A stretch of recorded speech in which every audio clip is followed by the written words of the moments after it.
Olá, boa tarde. Há tragédias que correm o risco de ser esquecidas pela pandemia que atravessamos. Beirute, no Líbano, é uma delas, após a violenta explosão que destruiu parte da cidade. Há quem lute pela reconstrução da sua vida. A Fundação Ajuda à Igreja que Sofre está no terreno e Catarina Martins Betancourt vai falar-nos da situação que ali se passa e que nos é relatada pelas imagens e testemunhos que lhe propomos.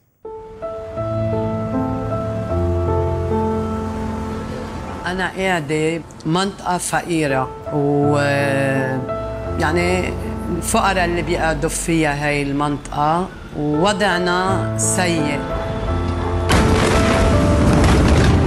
خصوصا بهالوقت هيدا اللي مرقين فيه من بعد الانفجار.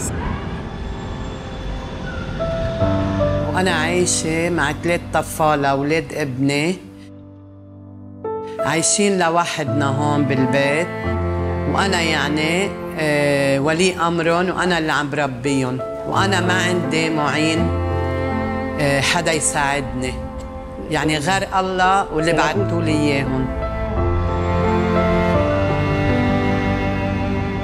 استلمت منها اليوم مؤسسة مساعدة الكنيسة المحتاجة. كتير انبسطت فيها لأنه رح أقدر آكل فيها شهر. نحن إلنا ظهر يعني مهمة يعني أكتر من الكرتونة اللي أخذناها واستلمناها. إنه حدا يفكر فينا. والحمد لله على كل شيء، برغم كل شيء صعوبة عم نمرقها الله معنا وحدنا ويسوع حدنا. وما حدا يعني رح يتركنا لأنه الله عم بيبعث لنا عالم من بلاد برا وعم بيوصيهم فينا.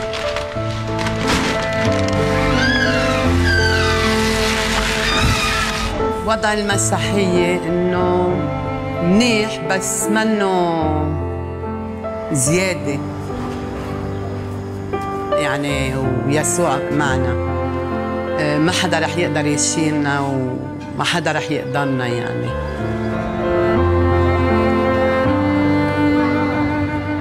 بتمنى من العالم اللي عم تسمعني تساعدني وتساعد لبنان كله ولأولاد الطفالة كلها. وأنا بحاجة لله ولكل إنسان عم يسمعني.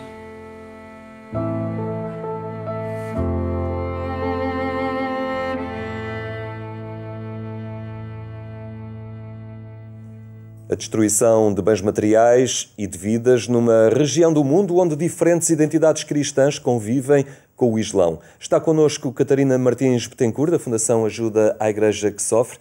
Olá, boa tarde. Catarina, obrigado por estar aqui uma vez mais na nossa companhia. Na realidade é uma tragédia que se esqueceu, aconteceu em agosto, mas de lá para cá o mundo está mobilizado apenas no Covid e estes dramas tendem a ser ignorados e esquecidos.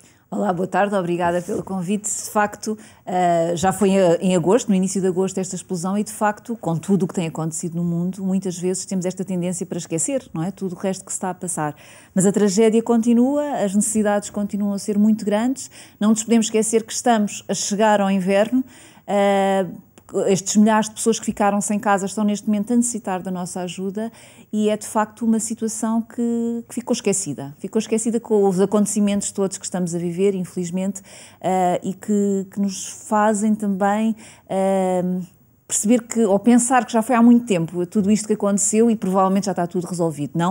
Não está, as coisas continuam muito graves e de facto a situação no Líbano tem-se agravado dia para dia. Quem não esqueceu foi a Fundação Ajuda à Igreja que Sofre, que mantém um contacto e uma presença e um canal de auxílio com este cenário, com esta situação em concreto. Sim, sem dúvida. Portanto, nós temos os nossos parceiros de projeto que já tínhamos antes desta situação. Portanto, não nos podemos esquecer que o Líbano tem vivido nos últimos anos momentos muito tensos, muito difíceis. Não nos podemos esquecer que é um dos países que recebeu mais refugiados vindos da Síria e do Iraque, portanto, os países vizinhos.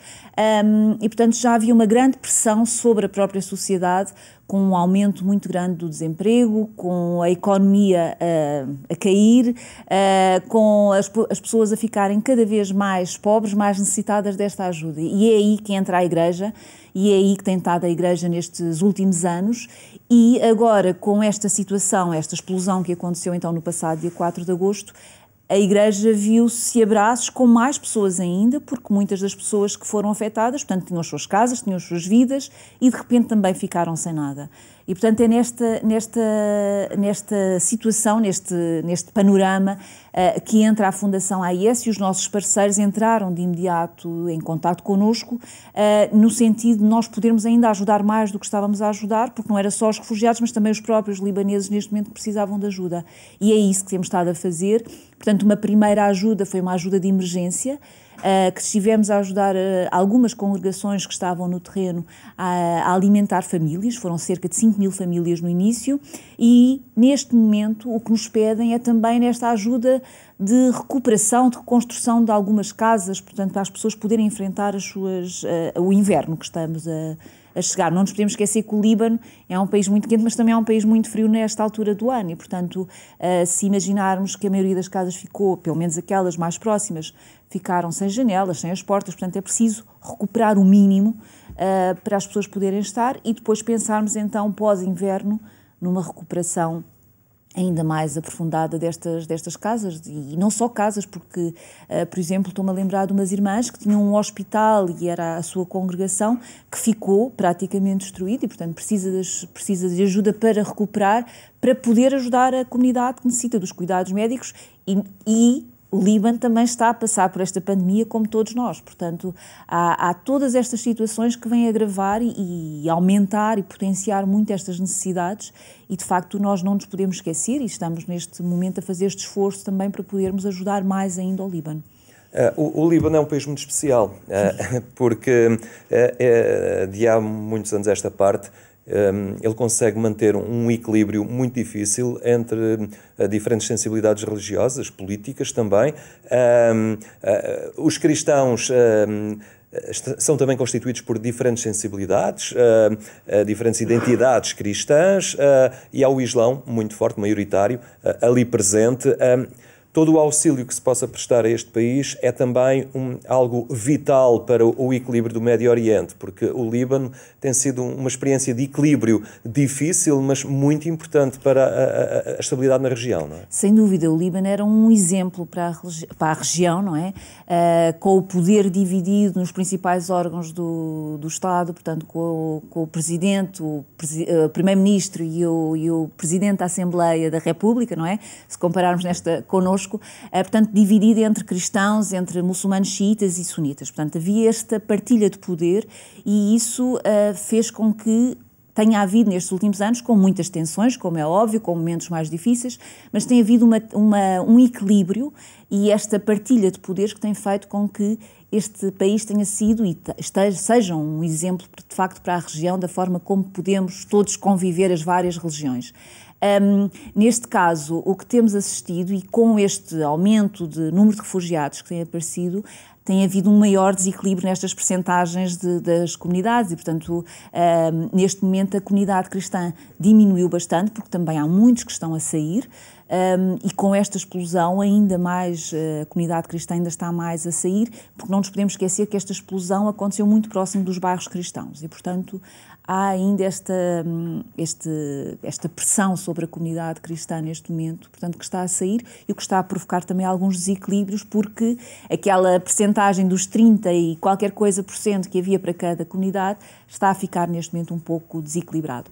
Mas isto é também tão vital, esta ajuda, porque é preciso esta presença, porque precisamos que o Líbano continue a ser, de facto, este exemplo para o resto do Médio Oriente, e perceber que, com dificuldades, é possível conviver todos juntos, e é possível conviver e partilhando o poder e tomar parte das decisões do país, com este equilíbrio das várias religiões mais presentes. E, portanto, é tão importante, ou mais importante ainda, ajudar o Líbano para que a comunidade cristã possa permanecer, efetivamente, porque, de facto, de repente, a grande parte da comunidade cristã ficou sem as suas casas, ficou sem os seus trabalhos, que já estavam com dificuldades, e, portanto, é preciso, de facto, ajudar para que o Líbano possa continuar neste equilíbrio, porque, no fundo, acaba por ser ali uma zona tampão, se podemos pensar desta forma, em todo o Médio Oriente, e queremos que, de facto, o Líbano continue a ser um exemplo para a religião.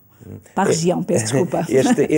Este canal de solidariedade é entre a Fundação Ajuda à Igreja que Sofre aqui em Portugal, também em todo o mundo, portanto, aqui também alinham estes canais de auxílio e mobilizam a vossa solidariedade de acordo com objetivos também comuns à Ajuda à Igreja que Sofre presente noutros países. Sem dúvida, porque esta situação, portanto, foi uma situação extraordinária, não é? Terrível.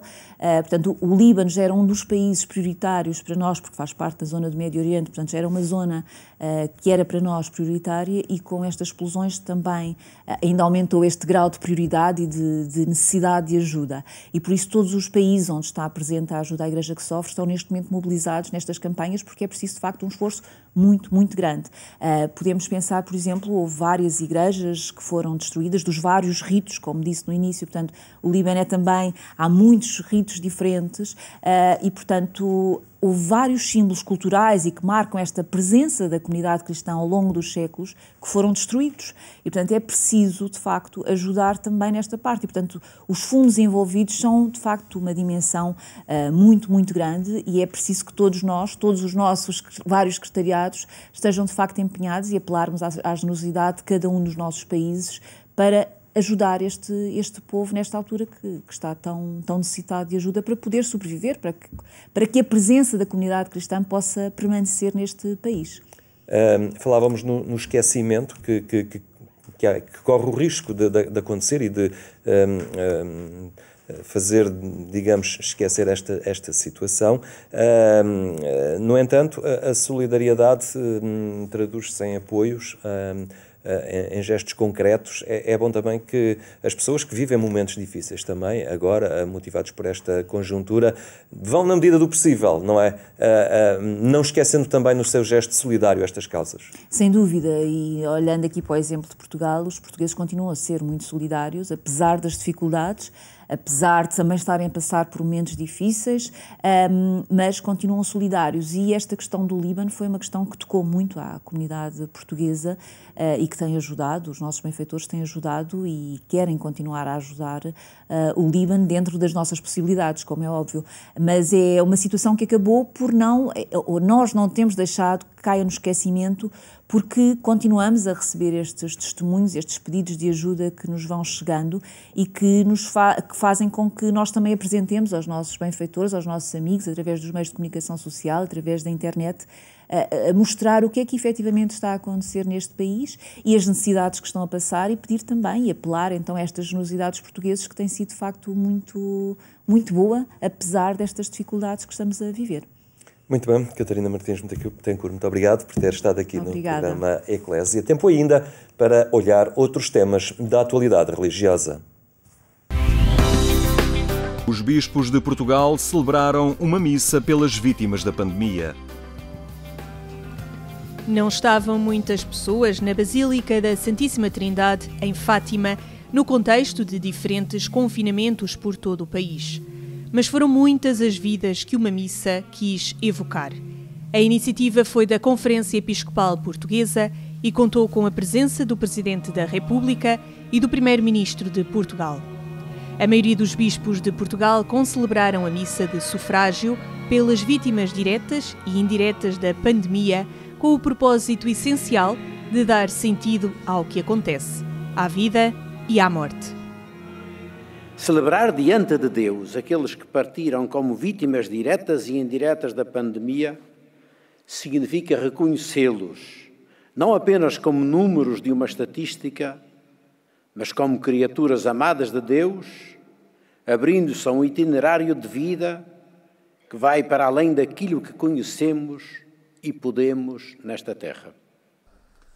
Na memória dos que já partiram, o Presidente da Conferência Episcopal Portuguesa acentuou o valor da vida, que inclui o sofrimento e as fragilidades. A crise tem-nos mostrado que o sofrimento e a morte não podem ser confinados e que só juntos, com o esforço e a responsabilidade de todos, podemos construir um mundo aceitável para todos em que nos cuidemos mutuamente. Assim como a dimensão do sofrimento e da morte são universais, assim também deve ser a defesa e o cuidado dela. Uma ocasião para afirmar também a defesa da vida e valorizar todos os que dela cuidam.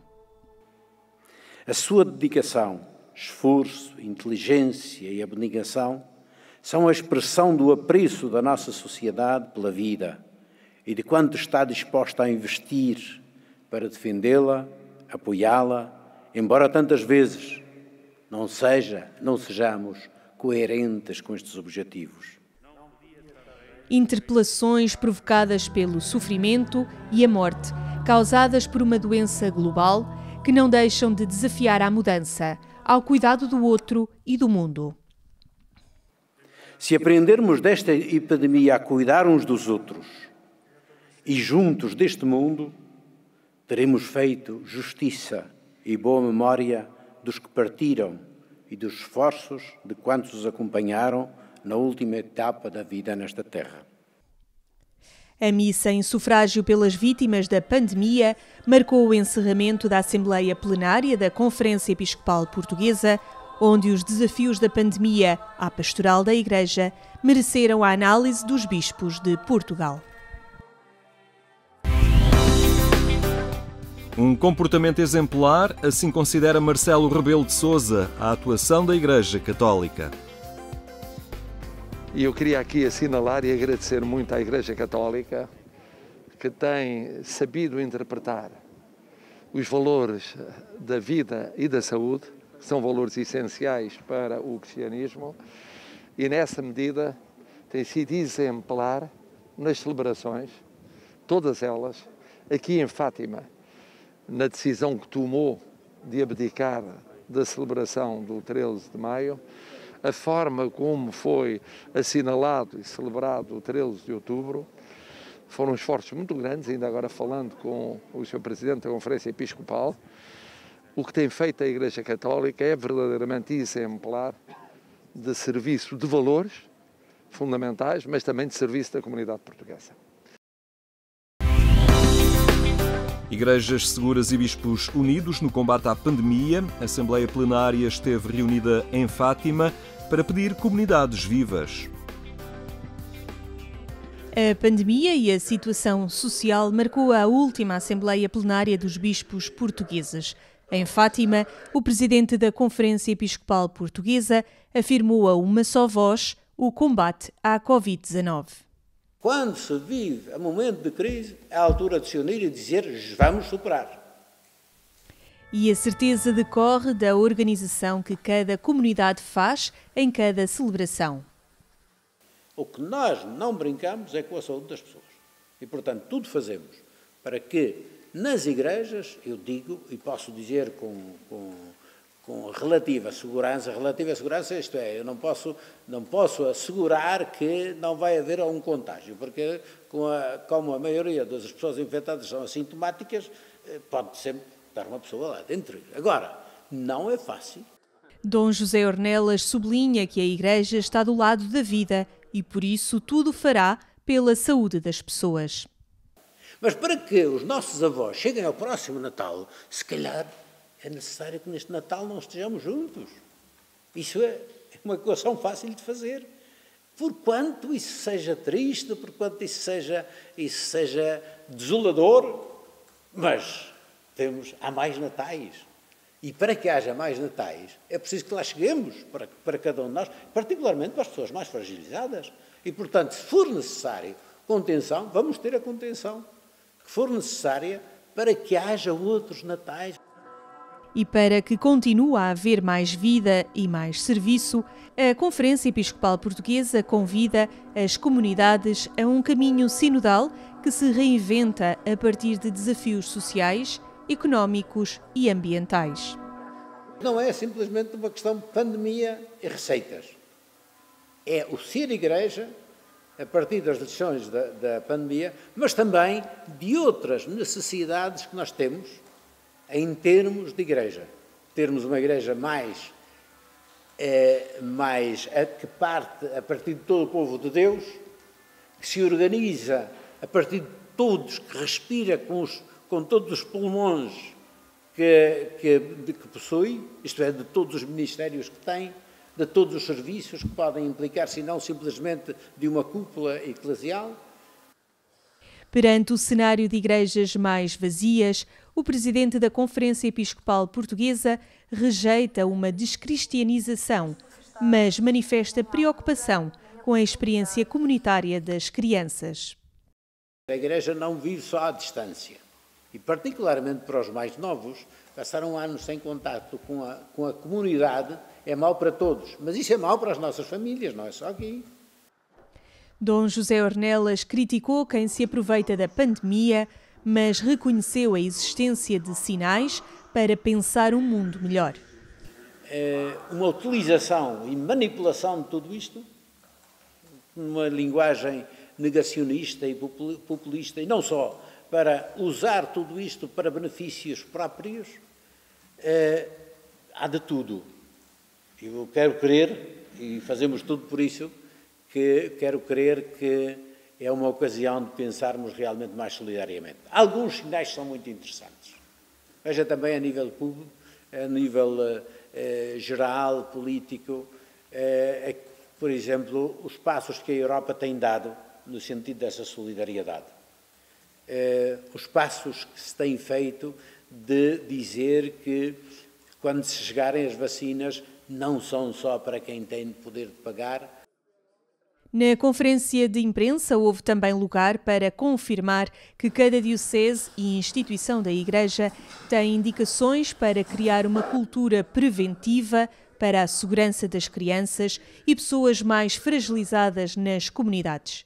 Dom José Ornelas pediu ainda um olhar concertado para a situação de insegurança em Pemba, Moçambique, alertando para um quadro onde faltam meios de subsistência que ajuda a propagar a adesão a movimentos extremistas.